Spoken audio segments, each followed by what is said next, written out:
सरकार ने online gaming bill 2025 में ऐसे प्रावधान किए हैं जिससे ऑनलाइन गेमिंग के नाम पर जुए की लत लगवाने वाले फैंटेसी ऐप प्रतिबंधित कर दिए जाएंगे और उनके मालिकों पर सख्त कार्रवाई होगी। रियल मनी को दांव पर लगवाने वाले ऑनलाइन गेम्स पर प्रतिबंध लगेगा। इस तरह के गेम्स का प्रचार प्रसार भी गैर कानूनी होगा। विज्ञापन देने वालों पर भी नकेल कसी गई है। इस तरह के गेमिंग ऐप से पैसों का लेन देन प्रतिबंधित, तो ये बैंक्स के लिए भी है। रियल मनी वाले गेम खिलवाने वाली कंपनियों पर भी कार्रवाई होगी, यानी तुरंत पैसा वाला जो गेम है।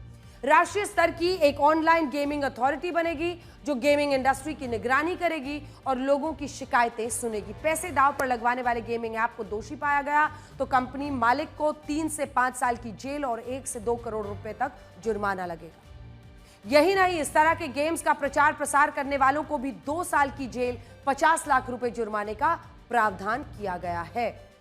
उदाहरण के तौर पर हम आपको बता रहे हैं, बहुत सारे ऐसे फैंटेसी स्पोर्ट्स ऐप हैं। ड्रीम 11 है, माई 11 सर्कल है, जो कि फैंटेसी गेमिंग ऐप कहलाते हैं और ये भी अपने मेंबर्स को ड्रीम टीम बनाने और फिर कुछ पैसे लगाकर करोड़ों रुपए जीतने का ऑफर देते हैं। ऑनलाइन गेमिंग बिल के आने से इस तरह के कई ऐप्स के इस तरह के ऑफर्स पर प्रतिबंध लग जाएगा। क्रिकेट फैंस को पता ही होगा कि ड्रीम 11 टीम इंडिया की टाइटल स्पॉन्सर है। उसने 358 करोड़ रुपए में टीम इंडिया की टाइटल स्पॉन्सरशिप खरीदी थी। इसी तरह से माई 11 सर्कल ने 5 सालों के लिए आईपीएल फैंटेसी राइट्स को सालाना 125 करोड़ रुपए में लिया है। एक्सपर्ट्स का कहना है कि रियल मनी गेमिंग को रोक लगने से इससे जुड़े 17,000 करोड़ रुपए विज्ञापन बाजार पर भी ठप हो जाएगा। एक अनुमान है कि इस साल के अंत तक पूरी दुनिया में ऑनलाइन गेम खेलने वाले गेमर्स की संख्या 350 करोड़ हो जाएगी। हमारे देश में भी ऑनलाइन गेमिंग के प्रति लोगों की रुचि पिछले कुछ वर्षों में बहुत तेजी से बढ़ी है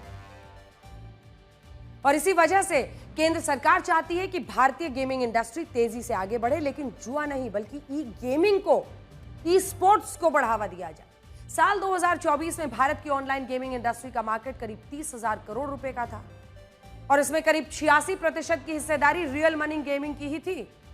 यानी भारत में ऐसे ऑनलाइन गेम्स जिसमें पैसा दांव पर लगाया जाता है, उसका मार्केट साल 2024 में करीब 26,560 करोड़ रुपए का था।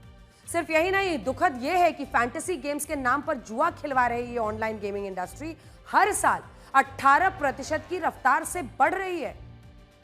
अनुमान है कि साल 2029 तक भारत की ऑनलाइन गेमिंग इंडस्ट्री 75,000 करोड़ रुपए से ज्यादा की हो जाती है।